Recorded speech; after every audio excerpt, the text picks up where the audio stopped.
Mark Wahlberg a dû se prendre une claque après avoir laissé passer l'occasion de jouer dans le film extrêmement divertissant de Steven Soderbergh, Ocean's 11. Son engagement dans le remake critiqué de La Planète des Singes l'a empêché de se joindre à la fête, qu'il aurait réuni pour la 3e fois avec George Clooney, mais a vu le rôle revenir à Matt Damon à la place. On peut comprendre que lorsque le remake d'un autre film de braquage branché, Lors Bar, atterrissait sur ses genoux, Wahlberg a sauté sur l'occasion, et bien que le casting de soutien ne soit pas aussi impressionnant que celui d'Ocean's 11, ces comédiens sont à la hauteur de la tâche, et ils ont un réalisateur de comédie et d'action éprouvé en la personne de F. Gary Gray, à qui l'on doit Fridays et Le Négociateur, pour rendre ce film aussi branché et amusant que possible, et plein d'action. Le film s'ouvre à Venise avec une séquence de braquage astucieuse, suivie d'une spectaculaire poursuite en bateau à travers les canaux, mais Charlie Crocker et son mentor John Bridger ont peu de chance de profiter des 35 millions de dollars en or, car un de leurs gangs, Steve, les trahit et tue Bridger, prenant l'or et laissant Charlie et les autres pour morts dans un lac alpin glacé. Un an plus tard, Crocker incite la fille de Bridger, Stella, une spécialiste de la sécurité respectueuse des lois, à s'intégrer à son équipe et à venger le meurtre en récupérant l'or de Steve. Vous avez gaspillé le meilleur atout que vous aviez, l'élément de surprise. Surpris là ? Le scénario de Donna et Wayne Power insuffle juste assez de détails sur les personnages pour rendre ces conspirateurs un peu plus que superficiels, mais très sympathiques. Et comme c'est souvent le cas dans ce genre de récit, les criminels sont décrits comme des voleurs sympathiques que vous êtes encouragés à défendre simplement parce qu'ils sont bons dans ce qu'ils font. L'intégralité du braquage d'ouverture du film est bien réalisée et établit un bon démarrage pour le film que nous sommes sur le point de regarder. C'est élégant, divertissant et plein de belles surprises intelligentes, surtout quand on pense que Lyle et Rob ont la marchandise sur leur bateau alors que l'or est en réalité au fond de la voie navigable et qu'ils détournent l'attention pour que le reste de l'équipe puisse y entrer par effraction. Le montage alterné entre les scènes sous-marine claustrophobique et celle de poursuite fluviale bruyante et rythmée est d'une incroyable efficacité. Une séquence forte en émotion parcourt le film après le casse à Venise, où les personnalités sont mises en avant, où un trait se révèle, se terminant par la mort du mentor. À partir de là, braquage à l'italienne équilibre joliment les bases du genre, avec des angles rafraîchissants sur la mise en place et l'exécution du film, cette fois à Los Angeles, ponctué d'un sens de l'humour inattendu. La narration ne s'étend jamais trop longtemps sur quoi que ce soit, de sorte que lorsque Rob remet en question la capacité de Stella à supporter ses émotions, ou lorsque Charlie et Stella doivent résoudre leurs problèmes personnels, ils sont traités succinctement. L'alchimie entre tous les membres du groupe de voleurs fait également partie intégrante de la réussite du long métrage. La plupart des films de braquage appartiennent à l'une des deux catégories suivantes. Les premiers sont des films qui s'appuient largement sur la dissimulation d'informations,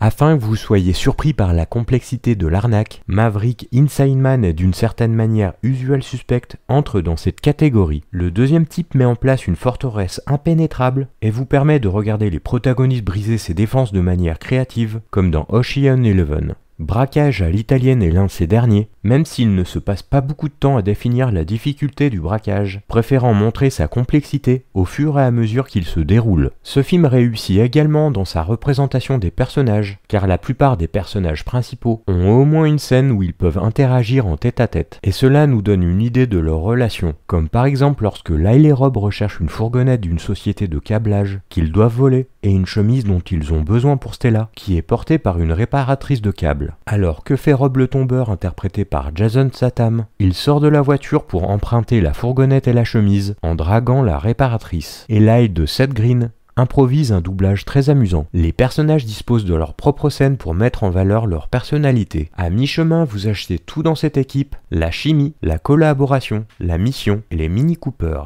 Ce film brille là où d'autres films d'action ont du mal à mettre l'accent sur des personnages uniques, comme par exemple le personnage de sourde-oreille de Mos Def, qui est un expert en démolition qui fait partie d'un gang de voleurs de classe mondiale, mais qui est aussi très sensible. Il apprécie l'art, l'architecture, et ce n'est pas une simple chose jetée au début du film. Elle est menée à bien de manière modeste mais significative, qui enrichit son personnage et qui est soutenue par une belle performance de Mos Def. Il offre également des moments amusants, surtout lorsqu'il rencontre Skelet Pete pour la première fois. Mark Wahlberg ne donne pas le ton en imitant Michael Caine dans le film original, il tire sur son propre charisme musclé. Il joue avec un charme discret et efficace, et son alchimie avec Charlize Theron frôle l'intime avec une sensualité discrète. Donald Sutherland est merveilleux dans ce film. Dans son temps d'écran limité, il donne une performance mémorable en tant que John, le mentor du groupe et le père de Stella. Il est sympathique, charismatique, On comprend son conflit intérieur, sa relation avec Charlie, et lorsqu'il meurt dans les 20 premières minutes du film, son impact se fait sentir tout au long de l'histoire, notamment sur leur relation entre Charlie et Stella. Stella de Charlize Theron est un personnage bien développé, intéressant et convaincant, capable de se défendre dans le groupe, même si elle n'a jamais rien volé de sa vie. Elle fait partie intégrante du film à 100%, et pas seulement là pour le plaisir des yeux. Et comme avec le reste des personnages, nous obtenons beaucoup de petites répliques et moments sympas qui la développent. La comédienne joue dans ce film un personnage vulnérable qui est également coriace. Cela donne une performance rafraîchissante et crédible. Il est rapporté que parmi l'ensemble du casting, elle était la meilleure conductrice, ce qui se reflète dans sa performance confiante. Charlize Theron a le temps de créer son propre personnage. Elle brille dans les scènes où elle doit se frayer un chemin dans la maison de Steve, en se faisant passer par une réparatrice de câbles, et est ensuite finalement contrainte à un rendez-vous avec le diable. C'est rafraîchissant de voir un personnage féminin dans un film d'action, non utilisé comme un accessoire ou un simple enjeu amoureux du héros mâle principal. Lyle, le personnage interprété par Seth Green, est allé à l'université avec Sean Parker, le créateur présumé de Napster, bien que selon Lyle, Parker lui ait volé Napster pendant qu'il faisait la sieste. Sean Parker apparaît lui-même dans la scène de flashback décrivant cela. Edward Norton a très clairement expliqué dans ses interviews qu'il avait joué dans ce film par obligation contractuelle pour Paramount, avec lequel il avait signé un contrat de 3 films. Il n'était pas très attiré pour ce rôle. Ce n'est peut-être pas l'un des meilleurs rôles de Norton, mais c'est néanmoins un méchant amusant et efficace. Steve est un personnage merveilleusement fourbe, cupide et lâche, sans imagination et un peu de complexe d'infériorité. Norton joue le rôle à merveille, capable de s'intégrer avec le reste du casting et performant avec son personnage ambigu. Le film original L'Orse Bar n'avait pas vraiment de méchant, donc Edward Norton est un ajout bienvenu dans le rôle de Steve, qui est vraiment haineux et vous avez hâte de voir obtenir sa punition. On n'a pas fait ça pour de l'or. Comme tu veux, mon ange, si ça peut t'aider à dormir.